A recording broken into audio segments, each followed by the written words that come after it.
Hi viewers, welcome to our channel. ప్రస్తుతం మనతో పాటు ఇమ్మంది రామారావు గారు సీనియర్ జర్నలిస్ట్ ఉన్నారు. వారితో ఒకసారి మాట్లాడదాం. సార్ నమస్కారం. సార్ నమస్తే బాబు. సార్ ఏపీలో మరి కూటమి అధికారంలోకి రావడం చూస్తున్నాం. చంద్రబాబు నాయుడు గారు మరి చీఫ్ మినిస్టర్గా తొందరలో ముఖ్యమంత్రిగా ప్రమాణ స్వీకారం కూడా చేయబోతున్నారు రేపు 9వ తారీఖున. ఈ నేపథ్యంలో కూటమికి ఇంత భారీ మెజారిటీ రావడానికి, ఇన్ని సీట్లు దక్కించుకోవడానికి గల కారణం ఈవీఎంలను చంద్రబాబు నాయుడు గారు ట్యాంపరింగ్ చేశారని చెప్పేసి ఒక ఆరోపణ, అది కూడా జగన్ మేనమామ రవీంద్రనాథ్ రెడ్డి దగ్గర నుంచి రావడం చూస్తున్నాం. సార్ మరి ఆరోపణ పైన మీ ఒపీనియన్ ఏంటంటే నిజంగా ఈవీఎంలను ట్యాంపరింగ్ చేయొచ్చు అంటారా? అసలు మీ ఒపీనియన్ సార్ ఆయన కామెంట్స్ పైన. మరి లోపల 151 సీటు వచ్చింది, అప్పుడు మీరు చేసిన పని ఇదేనా? ఏమో ట్యాంపరింగ్ చేశారా? ఒకరిని గెలిచినట్టుగా ప్రకటించి పవన్ కళ్యాణ్ని తర్వాత ఓడిపోయారని చెప్పారు, అది మీ మహత్యమేనా? అందువలన ఇలాంటి పిచ్చి పిచ్చి మాట్లాడకూడదు. మాట్లాడామంటే దానికి ఒక ఆధారం, స్వచ్ఛత ఉంటుంది. మీరు ఈవీఎంనేమో నేలకేసి కొట్టారు, దాంట్లో పాము ఉంది, ఆ ప్రజలు రక్షించడం కోసం ఈవీఎం పగలగొట్టానని చెప్పాడు. పాము ఉంటే పాము కనిపించాలి కదా. ఇలాంటి చిల్లర మాటలు మాట్లాడే వాళ్ళందరూ వైసీపీ పార్టీ వాళ్ళమాట. ఏవైనా వాళ్ళది నోరా డ్రైనేజా అండి? ఏమైనా విచక్షణతో మాట్లాడారా? అక్కడి నుంచి తీసి చూసుకొచ్చినట్టయితే రోజు గలీజీ మాటలు, రారా నన్ను చేయరా అంటది. తర్వాత అక్కడ చెప్తున్నాను, కడుపు మంటతో చెప్తున్నానండి. తర్వాత వచ్చినట్టయితే కొడాలి నాని ఏ రోజు బూతు మాటలు లేకుండా కొడాలి నాని మాట్లాడుతుంటే ఆ టీవీలు కూడా ఆఫ్ చేసుకునే సమయం వచ్చింది. అలా ఆఫ్ చేసుకుంటున్నారు.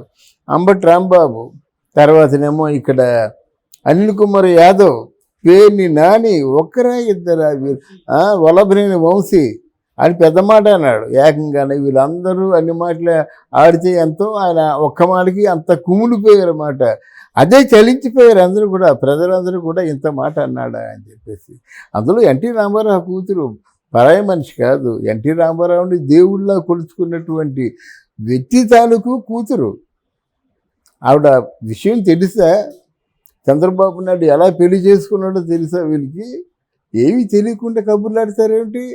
అందరు అక్క చెల్లెళ్ళు ఆవిడ చాలా సాత్వికురాలు, బయటకు మాట్లాడదన్నమాట. ఆవిడకి ఆ 53 రోజులు జైల్లో పెట్టిన తర్వాత కసి పెరిగిపోయి మాట్లాడింది, కానీ అది మాట్లాడదు. ఎవరు వచ్చినా కాఫీ, వాళ్ళ అమ్మకు వచ్చిన అలవాటే ఉంది. వాళ్ళ అమ్మగారు కూడా తారకమ్మ వచ్చిన రాగానే బాబు టీ తాగారా అంటుంది, లేకపోతే వెంటనే మీ టీ వస్తుంది, అంతే. తెలిసిన వాళ్ళు అయితే పిల్లలు బాగున్నారా అంటుంది. ఈ 2 మాటలు తప్ప 3వ మాట ఆవిడ ఎరగదు.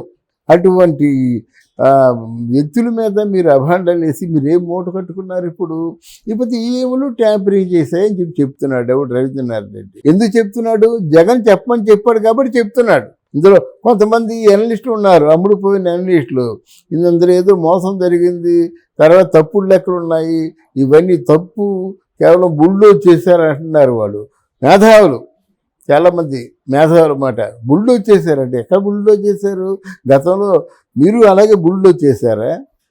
కొంతమంది ఎనలిస్టులు వాడు మొత్తం ఇవన్నీ కూడా అసలు తెలుగుదేశం పార్టీకి జనసేనకి కలిసి మొత్తం 16 సీట్లు కూడా రావని గోడ మీద బోర్డు మీద రాత పాయింట్అవుట్ చేసి చూపించారు కొంతమంది ఎనలిస్టుల మాట.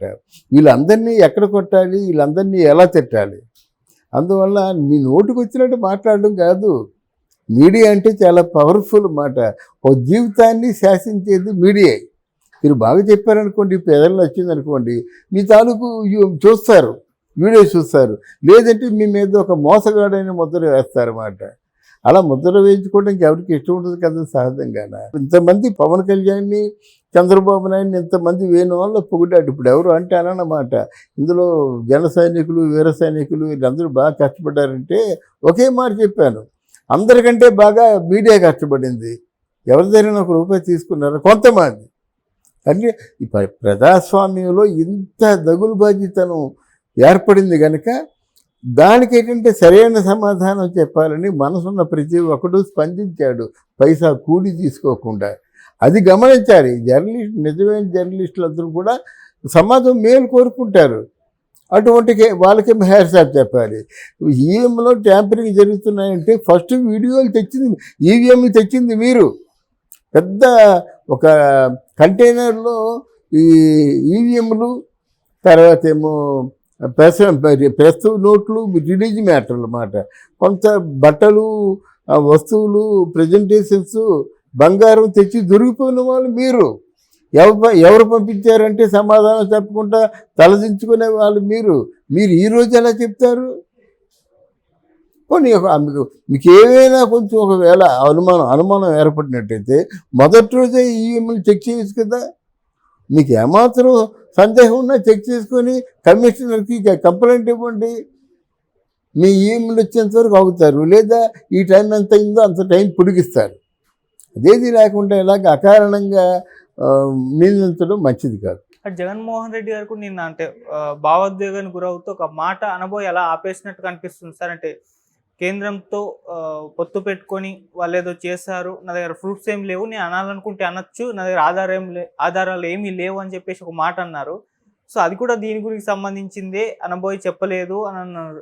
అదే ఆయన అలాగ అనుకుంటాడండి. ఎంత దారుణంగా ఓడిపోడు కదా. నేను ఆ పథకం ఇచ్చాను, ఈ పథకం ఇచ్చాను, తల్లిలో అమ్మలా చూసుకున్నాను, అవ్వల్లా చూసుకున్నాను, తమ్ముడు చెల్లెల్లా చూసుకున్నాను అని చెప్పాడు. మరి ఎందుకు వ్యతిరేకత వచ్చింది?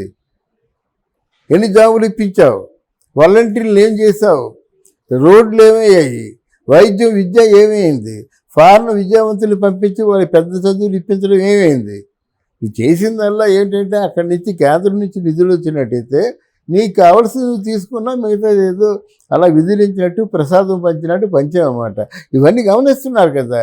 ఒక ముఖ్యమంత్రి లెవెల్లో ఉన్నవాడేమో అబద్ధాలు ఆడొస్తే జనవరి 1 నుంచి మే నెల వరకు మీకు వేశాను మీ అకౌంట్లో అంటున్నావు. 5 నెలలు వేయలేదు. దీనికి సమాధానం ఏం చెప్తావు? వేయకపోతే వేయలేదే చెప్పాలి, వేస్తే వేసానని చెప్పాలి. ఈ 5 మాసాలు నువ్వు డిఫాల్టర్ అయిపోయావు కదా. నువ్వు తీసిన గోతులో నువ్వే పడ్డావు. అరే లెక్కింపుకి దగ్గర పడినప్పుడు ఎగ్జిట్ పోల్స్ వచ్చేసాయి.